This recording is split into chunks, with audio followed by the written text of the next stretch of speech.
Welcome to another episode of the Crypto Exchange, a Troutman Pepper podcast focusing on the world of digital assets. I'm Ethan Ostroff, the host of the podcast and a partner here at Troutman. Before we jump into today's episode, let me remind you to visit and subscribe to our blogs, consumerfinancialserviceslawmonitor.com and troutmanpepperfinancialservices.com. And don't forget to check out our other podcasts on troutman.com/podcast. Today, I'm joined by my colleagues Brett Broskowski and Mike Lowe to discuss the intersection of crime and cryptocurrency. To discuss the intersection of crime and cryptocurrency, including some of the guidance available for financial institutions tasked with navigating this space. Brett and Mike, thank you guys for joining me today. Thanks for having us. Yeah, of course. So I thought we might discuss, just start off with just a little bit of a high-level discussion. So, there's a lot that we hear about the intersection of various criminal actors and cryptocurrency. Is this something that really is a big deal, or is it being overstated? I think it is a big deal. And in fact, I don't think it's being overstated at all. If you look at the data from the Internet Crime Complaint Center, or IC3, which for those who are not aware of it, it's basically a website that the FBI runs that tracks and on which you can report internet and various computer type crimes. IC3 data shows that for 2023, there were reported losses of over $5.6 billion with a B as a result of crypto-related crime. And to put that into perspective as to what type of an increase that was over the previous year, that was a $2 billion increase over 2022's numbers, which were themselves an increase over 2021's numbers. So every year, crypto-related crime just keeps getting more and more serious, more and more prevalent. And also, you need to keep in mind that these are just the reported figures. The FBI can only track what people report, and the likelihood is that it's much greater than that. Exactly, Mike. And we're also seeing trends that suggest the population most impacted by these crypto-related crimes are those over the age of 60.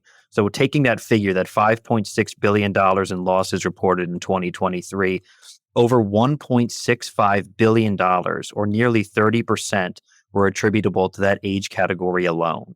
And so to put this in context, right, when we talk about IC3 data points like this is consumer losses, right? We're not talking about institutional losses or losses by businesses. Is that right? Well, no. We're talking about losses that are reported. So it depends on who the victim here is. If an institution is a victim and they report it, it would get tracked on the website. Okay, so this encompasses both sort of institutional and consumer or retail customers, right? As Brett pointed out, about 30% of the victims of crypto-related crime are older people. So most of what you're seeing here and most of what's getting reported is the individuals who find themselves defrauded in one way, shape, or form, and it has something to do with crypto. Brett, that data point you mentioned about nearly 30% being those over age of 60 is interesting, I think, because we see significantly more activity by federal regulators, including the FTC and the CFPB, specifically about trying to prevent senior citizens and elder Americans, right, from being duped by various different types of scams, which also involves crypto-related scams, right? But a larger focus by those federal regulators specifically on, preventing elder abuse in a wide variety of different products and industries. How have the various criminal-related agencies responded to this? Is there more criminal enforcement going on, or has it remained the same? Ethan, you're right. There actually is more enforcement going on now. And it really started ramping up in about March of 2022 after President Biden signed an executive order that made clear that there was a need for coordinated enforcement as well as crypto market regulation. And we can talk about those two things separately because they're different. And the market regulation is a very controversial component of what this administration is trying to do. But the point is that the administration did recognize that there was a need for coordinated enforcement. And as a result, both the SEC as well as the Department of Justice have ramped up their enforcement efforts relating to crypto.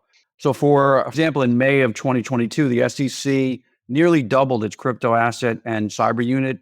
And in September of 2022, DOJ established essentially a task force, which is really a network of over 150 federal prosecutors who were tasked with the role of investigating and prosecuting crypto-related crime.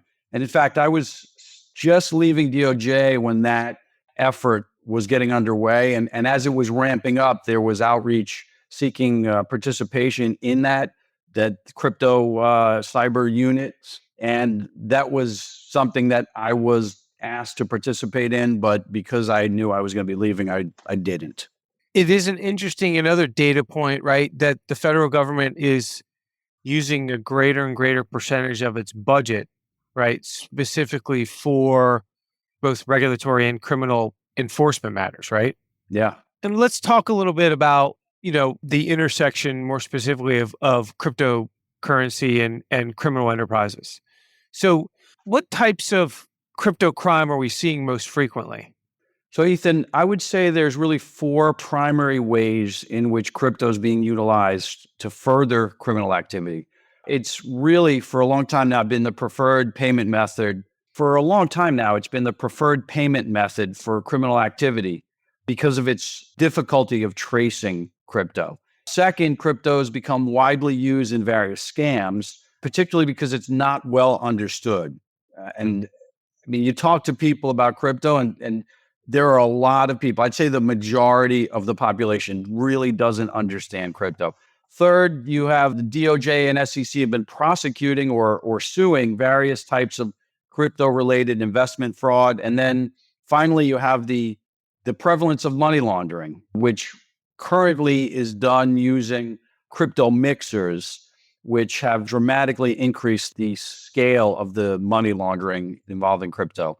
Okay, so maybe we could talk about sort of those one at a time. The first one being a preferred method of payment for illicit activities. Can you talk a little bit about how that's developed over the last, decade or so, 15 years? Crypto, and primarily Bitcoin, has been a preferred payment method for illicit activities basically since its inception. Within 2 years after the birth of Bitcoin in January of 2009, there was a black market known as the Silk Road, which had opened on the dark net. And that market dealt primarily in narcotics. It accepted payment for transactions exclusively in Bitcoin.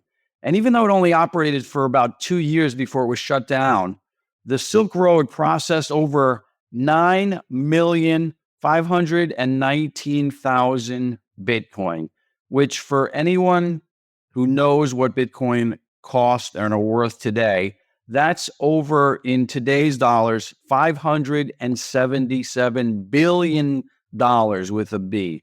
So in 2 years, Silk Road processed today's equivalent of $577 billion in Bitcoin used to purchase or facilitate illegal conduct.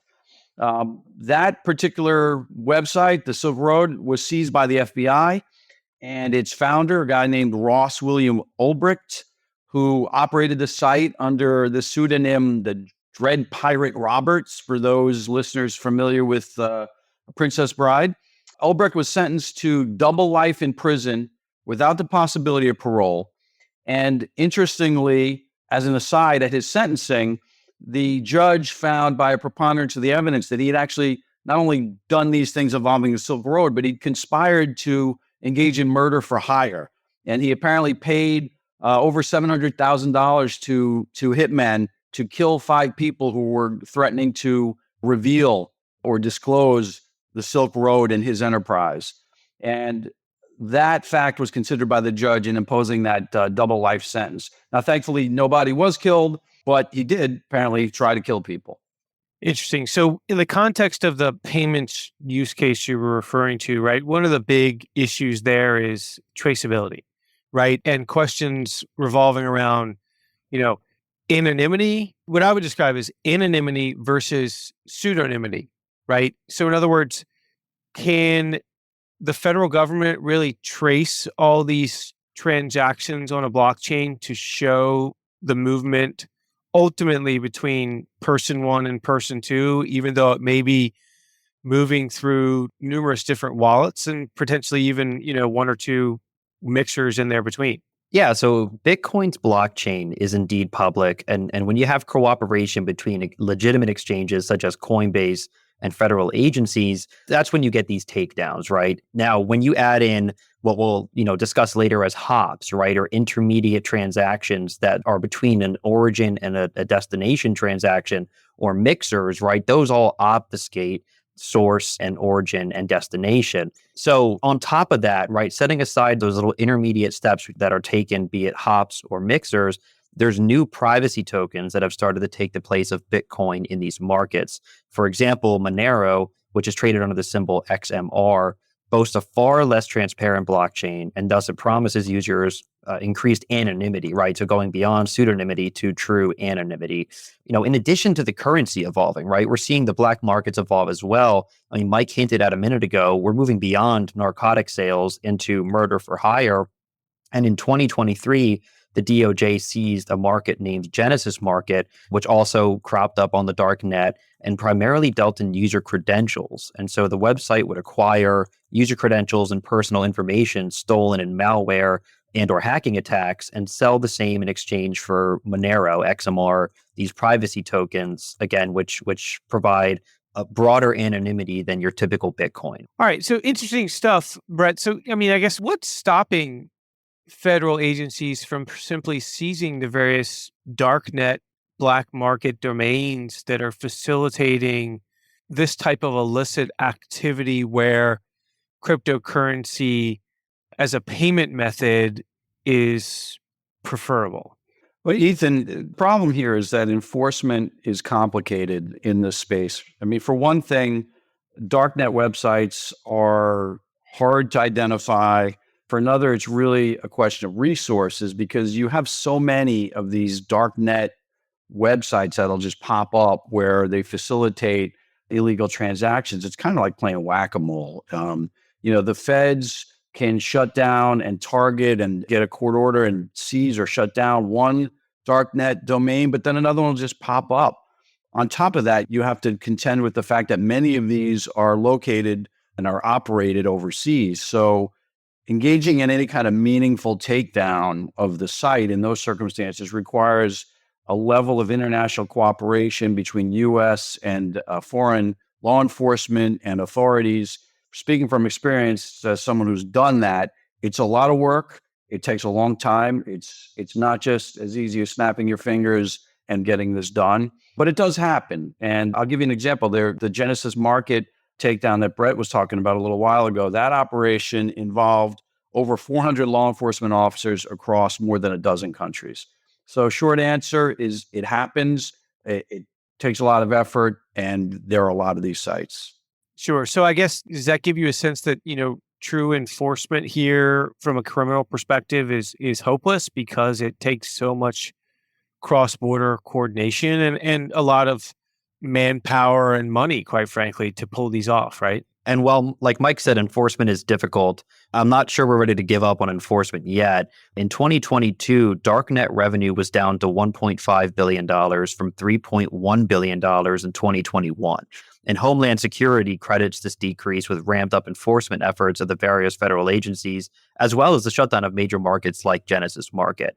And to be sure, right, like any criminal enterprise, some darknet participants will remain undeterred by enforcement and will continue to change strategies and coins to continue their operations and avoid detection and takedown. While it's true that crypto will no doubt remain the preferred payment method for criminal actors, I think it's equally true that law enforcement has shown that they are dedicated to targeting this space. And they've not only shown no sign of backing down, but they've been, in fact, the opposite. They've been ramping up efforts.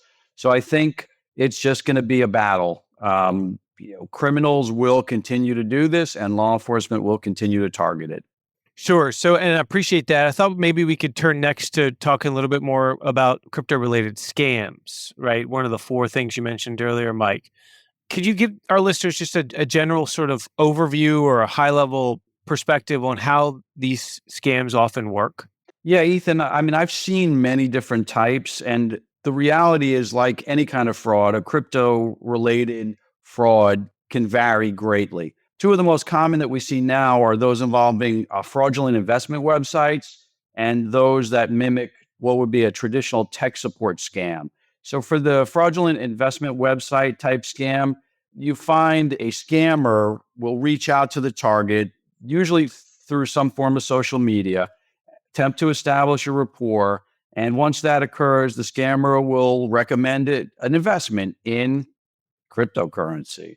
And when you're dealing with people who aren't sophisticated with respect to crypto, it's the allure of easy money is just too hard to resist for some people, and particularly those that don't really understand crypto. And you'll find people who all they know of crypto is, oh, Bitcoin, it started out at, a couple dollars and now each Bitcoin's worth 40, 50, $60,000 a Bitcoin. So you get these fraudsters or these scammers who play upon that, and they'll enlist investment in what turns out to be a non-existent crypto investment. And they get pretty sophisticated because you'll find websites that designed or are designed to look like legitimate investment companies. And in reality, they're not, and they're operated by the scammer. And then once the money gets put into the investment account, if you want to call it that, it disappears. The second form of scam, the scammer will pretend to over-refund someone for tech support-related purchase like virus protection. The scammer will often demand repayment through crypto and instruct the target to retrieve the crypto from a crypto ATM so that they can easily avoid traceability of the digital asset. Yeah, I mean, it's always interesting to hear, the sad stories of how people actually fall for these types of scams you described. I mean, one I've seen repeatedly this year has been people thinking they were accessing a legitimate crypto exchange only to be duped into it being a knockoff, right? And then in order to try to get their coins or different types of cryptocurrency out of that exchange, they keep being told for some reason or another why they need to deposit more crypto into their account on this fake exchange, right?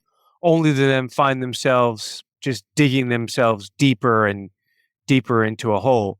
I mean, do we have any sense of how many people actually fall for these scams? These scams are not new to crypto, right? Crypto is just sort of a new iteration of these scams that have been essentially going on for a very, very long time, just changing and evolving over time as there becomes new technology and new opportunities to sort of tweak the process by which they actually get the money from their victim into the bad actor's own wallet, if you will. So you're quite right, Ethan. While these scams aren't new, they are indeed prevalent, and the IC3 data bears that out. In 2023, investment scams reported to IC3 resulted in a loss of $3.96 billion to Americans. And to put that figure in perspective, the next most prevalent scheme involving personal data breaches led to losses of $494 million. So these investment scams of which you just spoke, right? The fake websites made to look like real websites are resulting in catastrophic losses of several $billion on an annual basis to Americans. That justification, Brett, is really interesting, right? Because I think people are getting more and more used to being aware of and sensitive to the impacts that a data breach can have, right? And are increasingly in the news about various different types of data breaches. But then you look at the numbers and you're like, it's a multiple of 8, right? The dollar figures in losses, it's 8 times more for investment scams versus data breaches in this country. And that juxtaposition to me is actually quite shocking. Would you recommend that people who are scammed in this way using cryptocurrency seek legal assistance in trying to recover it? I mean, are there things individuals can do outside of the criminal context, from a civil context, to try to recover that money? Ethan, I would recommend that people continue to seek legal counsel, but I would make the point that they need to make sure they're using trusted legal counsel. Like, go to a legitimate, trusted law firm. And the reason I say that is because there's actually a scam that's going on now where people who've been scammed out of their cryptocurrency have sought out a law firm that allegedly specialized in the recovery of crypto assets. And in fact, that law firm was a scam itself. And the victims who had already gotten their crypto stolen from one set of scammers reached out to a law firm and were scammed by this fake law firm who promised to help them get their crypto back. And the law firm asked them to basically put in a bunch of upfront fees and back taxes and strung them along and tried to milk them for as much as they could. And literally in, I think it was February of 2024, there were reported losses of about $10 million just from that fake law firm scam. That's unbelievable. It's unbelievable. Yeah, I mean, it's like by your Google keyword and AdWords searches, right? So when people go in to search for a law firm to help with this, they end up getting filtered towards a scam. What can consumers do to protect themselves? And then what about financial institutions? What are things that they can do to protect themselves? Yeah, so starting with consumers, we really have 3 tips. The first is use your common sense. Don't be allured by the crazy prospect of returns that don't seem realistic. If something seems too good to be true, it probably is. Second, if you're going to invest in cryptocurrency, use a trusted platform. As you said, you're seeing a very prevalent scheme involving fake platforms spoofed to look like real ones. Don't click a link offered to you by a benevolent stranger. Go directly to the website that you know, the trusted exchanges, and use those. And third and finally, look out for those around you. Even if you are a sophisticated investor and capable of spotting and avoiding scams, as you mentioned earlier, the elderly among us, right? Our elderly friends and family are the ones most susceptible to these crypto asset scams. Keep an eye out for them. If you hear them talking about the prospect of great return that they were promised, intervene, make sure they know what they're doing. I would just add to that, I think you made a good point about don't just follow links that someone else provides to you, especially considering the prevalence on social media, individuals making statements about various things and providing links. There have been a whole lot of negative outcomes from using and clicking on those types of links that people have experienced. So, just it's the same sort of advice that, we use all the time and how we try to safeguard our own IT infrastructure, right? Don't click on things from people you don't know. Don't assume that link provided in an email with what looks at first glance like a legitimate website is. So go on the internet, type it in yourself, make sure it's legitimate, right? And Mike, any thoughts about what financial institutions might do to protect themselves? Before I get to that, one point I want to make on these sort of the consumers being aware is what I'm seeing, a lot of these sort of origins are now in chat rooms. People going into chat rooms and there's a bad actor in the chat room who is trying to direct traffic to either a fictitious website or a crypto asset that is basically set up as a scam itself. The chat rooms are not without risks. You got to really be aware if you're going to go into them, not to just click on links or believe everything you read in them.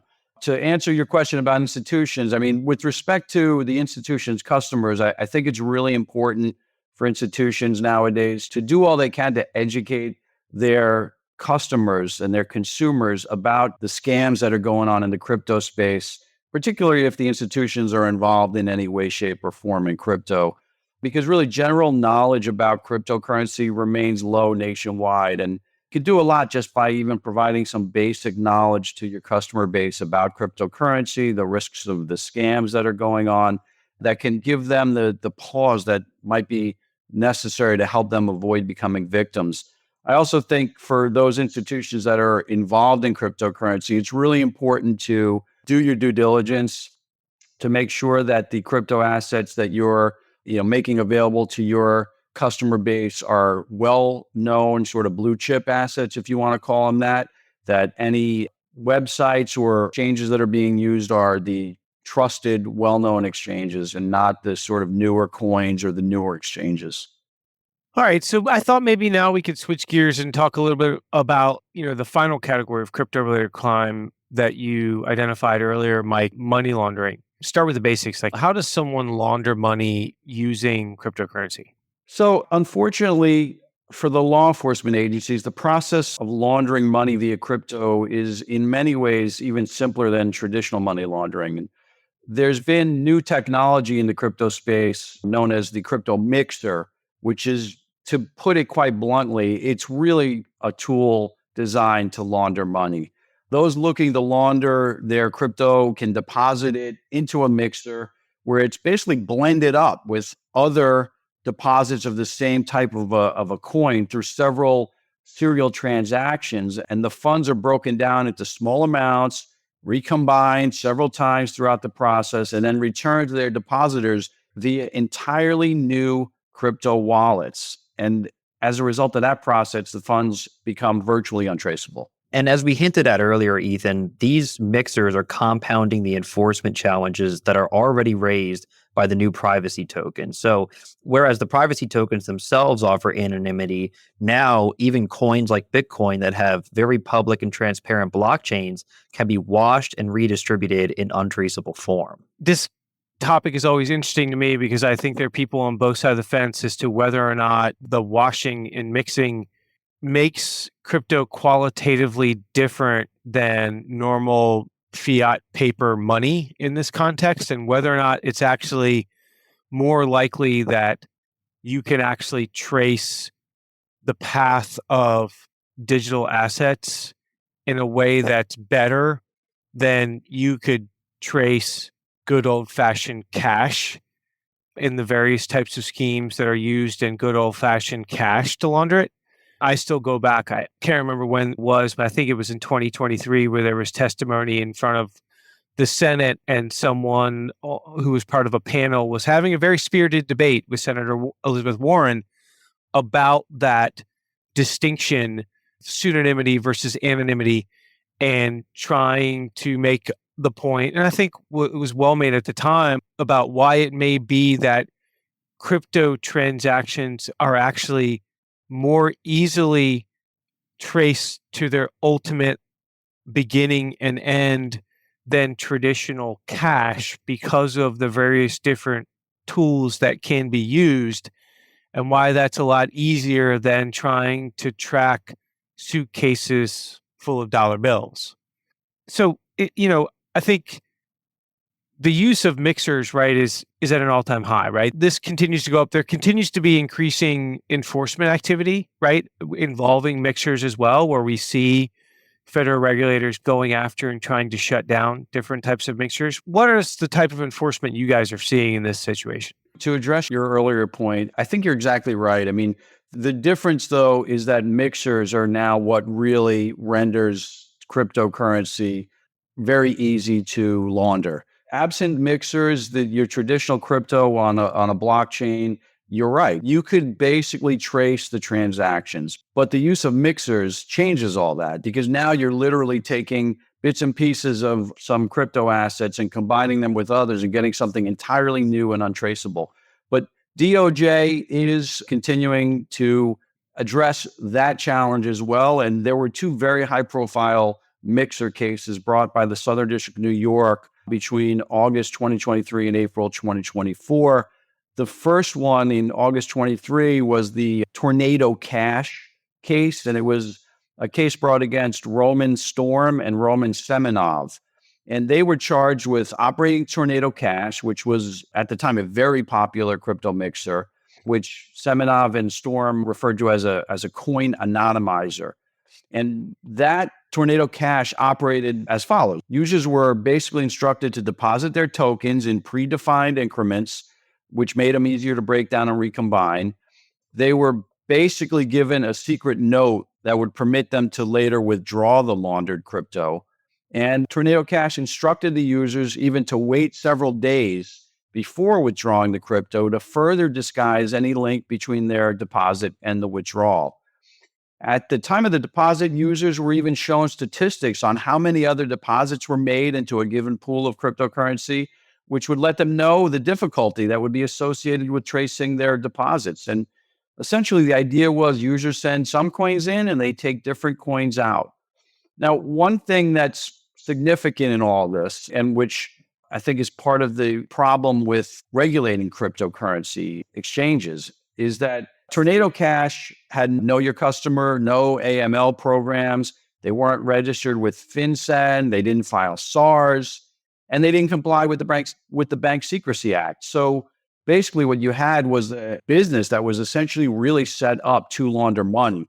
The government alleged in the indictment was that Semenov and Storm intentionally declined to adopt any of those programs, and that they knew that Tornado Cash was being laundered, was being used.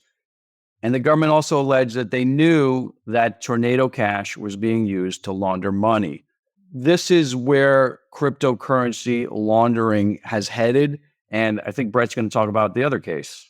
So wait, before we move on, just a real quick, correct me if I'm wrong, but I don't believe that criminal case has reached a conclusion, right? Correct. So what we were just describing, that's the allegations from the indictment, right, about how the process worked according to the government. Yeah? Yes.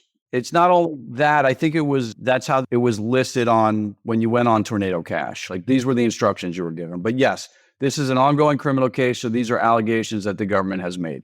There's a lot of debate in the digital asset world, right, about whether or not this is really something individuals are doing and or whether or not this is computer code that was created and is running, and whether or not these individuals can be really charged with these crimes as if they're committing these acts, right? There's a lot of debate about not just Tornado Cash, but the way other types of mixtures work as well, and whether or not obligations of anyone, if it's simply, computer code, right, to comply with these various laws. I would agree with that. And what it always is going to come down to, Ethan, is a question of intent here.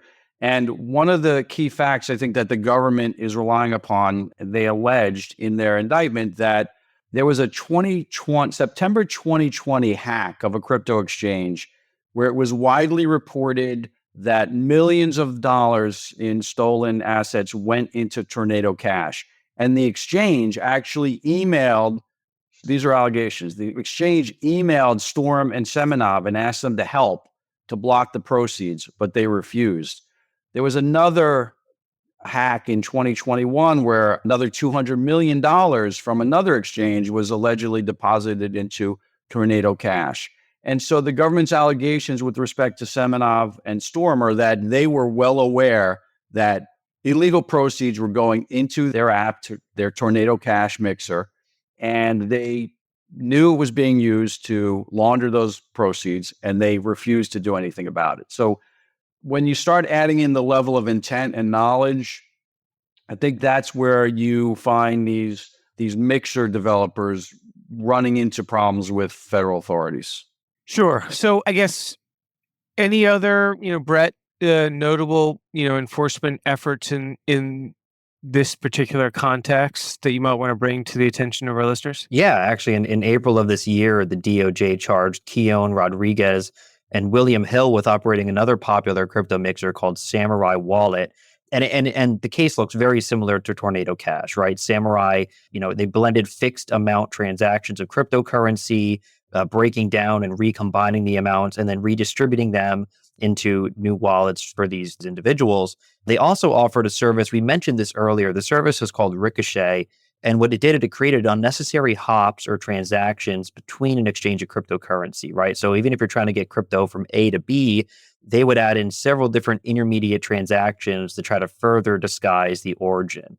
All told, about $2 billion worth of Bitcoin passed through Samurai Wallet, and 100 million are alleged to have been involved in criminal proceeds. 1,500 Bitcoin alone were processed from transactions involving darknet markets like Silk Road. So, like the founders of Tornado Cash, both Rodriguez and Hill were charged with conspiracy to commit money laundering and conspiracy to operate an unlicensed money transmitting business.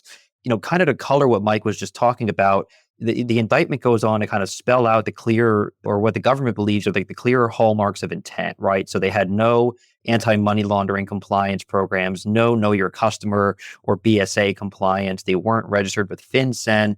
And then to take it a step further in this Samurai Wallet case, one of the owners, Rodriguez, operated a Twitter account that had tweeted encouraging users to launder criminal proceeds through the app. And at one point, Rodriguez and Hill had even invited Russian oligarchs to use the app, right? So these are kind of the pieces of intent that the federal authorities are looking at to say, you knew this platform was being used to launder criminal proceeds. It was not simply a privacy service as it was billed. I've always thought one of the most interesting things about the Samurai Wallet is the perceived divergence between FinCEN guidelines, right, and what the DOJ has alleged and stated in its indictment? Because it seems like they're kind of irreconcilable, right? Yeah, I'd agree with that. And basically DOJ is essentially saying, yeah, FinCEN's guidance is just FinCEN's guidance, and that does not provide a defense to the charges. And really, I think the clearest distinction, as Brett and I are both talking about, is it comes down to a question of intent. And if the government can prove that you knew that your crypto mixer is being used to launder proceeds, and they're going to work hard to get that evidence of intent, then I think you're really at risk of being prosecuted for money laundering.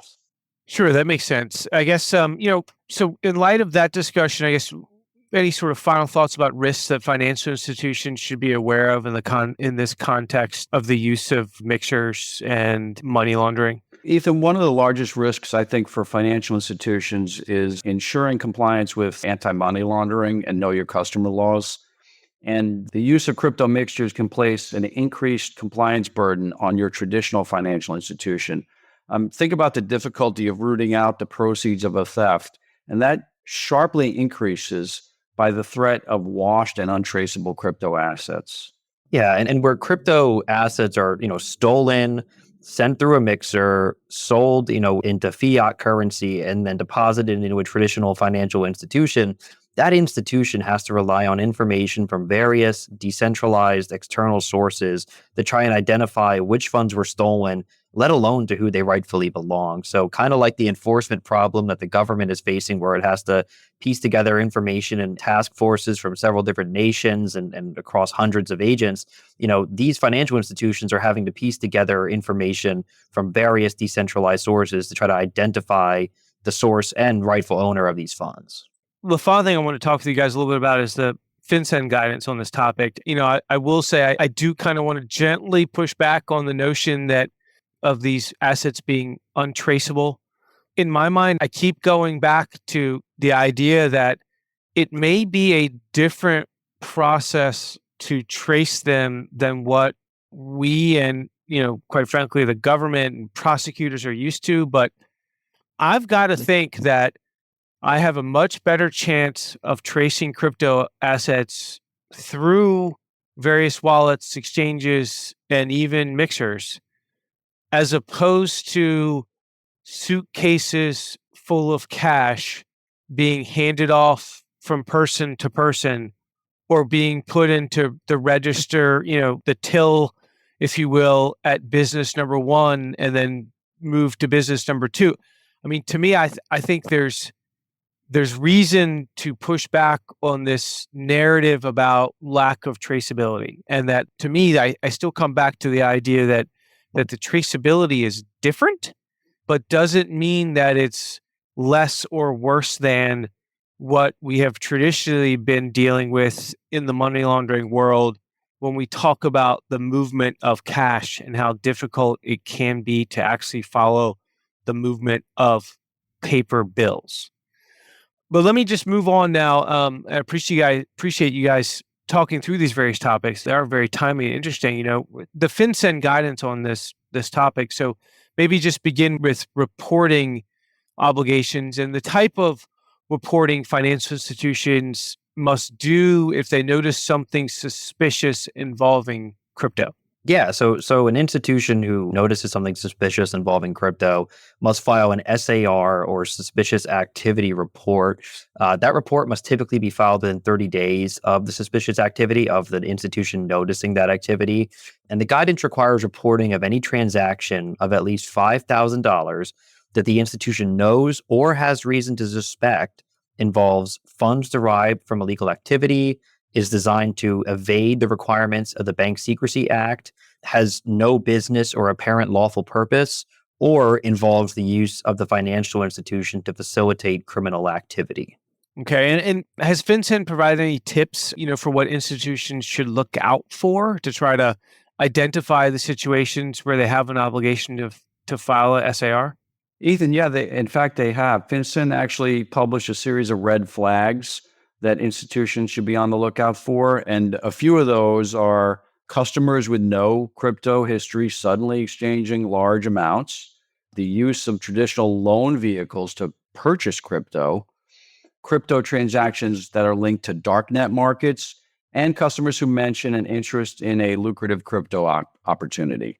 Those are just some of the things FinCEN says are red flags that institutions should be aware of. That's great. Thank you so much. Hey, Mike, I really appreciate you all joining me today for this episode of the Crypto Exchange. I want to thank our audience for listening to today's episode as well. Don't forget to visit our blogs and subscribe so you can get the latest updates. Please also make sure to subscribe to this podcast via Apple Podcasts, Google Play, Stitcher, or whatever platform you use, and look forward to our next episode. Thanks, Ethan. Thanks, Ethan.